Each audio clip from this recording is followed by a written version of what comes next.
tonight is Courtney Bambrick. Courtney is the poetry editor at Philadelphia Stories and delights in the variety and quality of poetry around her hometown. She teaches composition, literature, and creative writing at Widener University, Delaware County Community College, and Rosemont College. Her poetry has appeared at the Fanzine, Apiary, Certain Circuits, Dirty Napkin, Philadelphia Poets, Mad Poets Review, and Schuylkill Valley Journal. She is not a witch, but she has really enjoyed the temptation this semester. Please welcome Courtney Bambrick. May everyone live and may everyone die. Hello, my love, and my love, goodbye. Here it is. It's a beautiful song. Anyway, each headline reminds us of our softness. We've always been alone here. By this measure, the seesaw never ceases. Each new terror met with wonder, each new wonder met with fear. She carries too many pennies in a purse otherwise empty, the seams under pressure. A silent heart, top fishing line, follow, follow, but keep your back vigilant. Open all the eyes on your body. Keep the sun on the horizon, keep your heart alight. Remind yourself of the Virgin on the candles.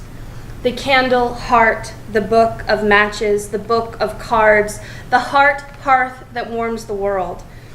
Until a wind stronger than any we have known, until the air of the universe is sucked out in a flash of danger.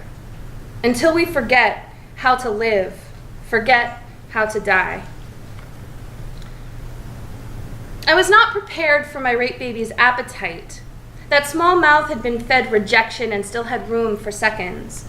I became a banquet. She took every part of me as sustenance. I was a carvery carcass.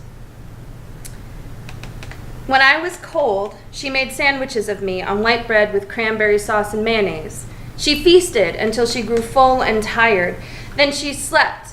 And I slept when she slept because there was no other time for sleeping. Soon bones were all I had for her. So she filled a pot and boiled me up with onion and carrot and celery. I bubbled while she stirred. The bones she left to dry on the windowsill.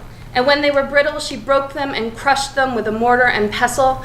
The powder she mixed with flour and baked a loaf of bread for every day that she remembered, which was most days. On the days that she forgot, she starved and was quiet about it. She wondered at the ache in her belly, and I wondered at the fullness of mine. This one, baby's first Easter. My nephew is 7 months old and perfect. He smiles all the time, the sweetest face. He never cries, except when I hold him. When I make the wrong kind of smile or the wrong sound, he must notice how much I ache holding him, how I imagine consuming him.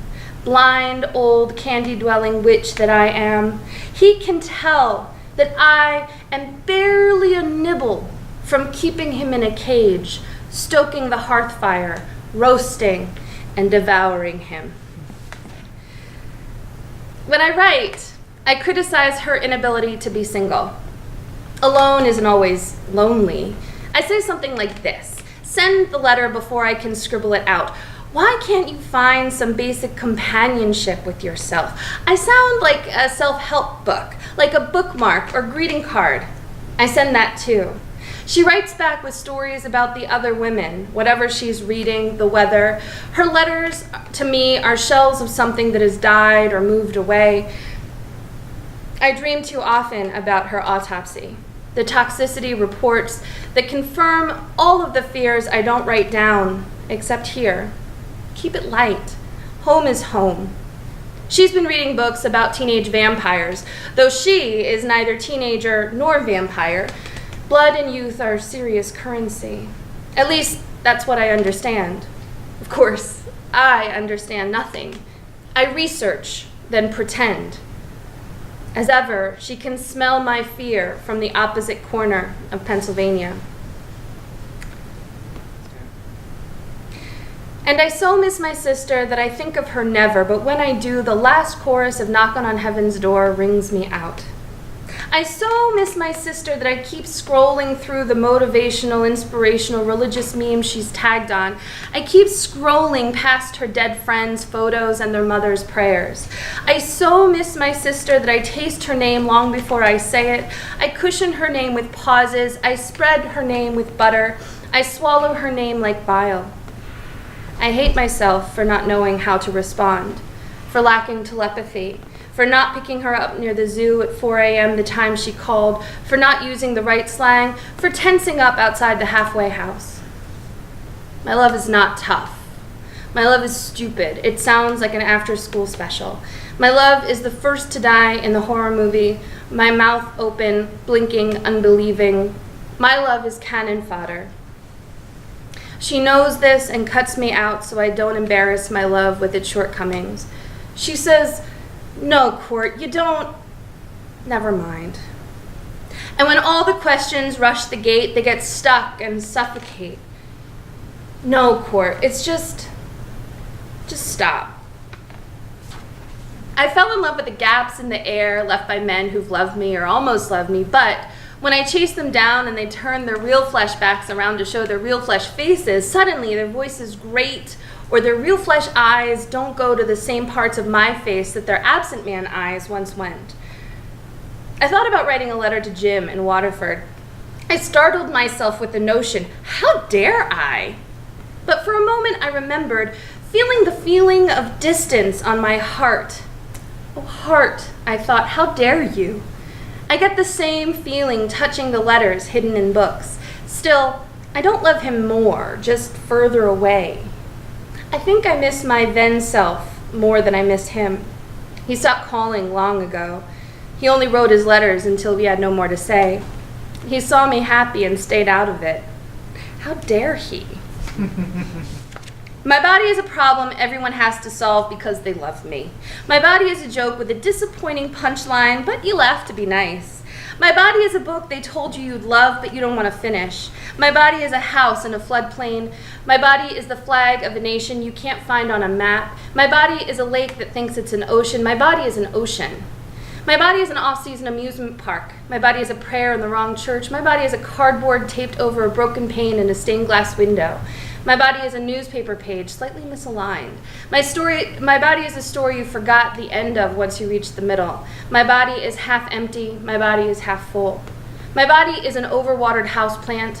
My body is a darkened storefront, closed for repairs or under new management. My body is a song you've heard too many times this summer. My body is a club that would have you as a member. My body is a pair of jeans still damp after a full dryer cycle. My body is a job that offers a few benefits, few opportunities for advancement. My body is a map in the glove box, blue ink marking the route you never took. My body is a city you once visited for work but don't care to return to. My body is an outdated calendar. The pictures are nice, you might cut out and frame one. My body is a riddle someone has to explain. My body is a problem maybe diet and exercise can solve, maybe therapy. My body is the granola bar at the bottom of your pocketbook. My body is an unfunny sidekick in a mediocre movie. My body is one of dozens of unpopped popcorn kernels in a cooling bag. My body is a name you cannot pronounce. My body is a basket of dying flowers and dry green floral foam. My body is a problem I am meant to solve. My body is an outgoing voicemail message that tries too hard. My body is an item on a to-do list that maybe you never have the energy for. My body is a mistake I just keep making. Thank you.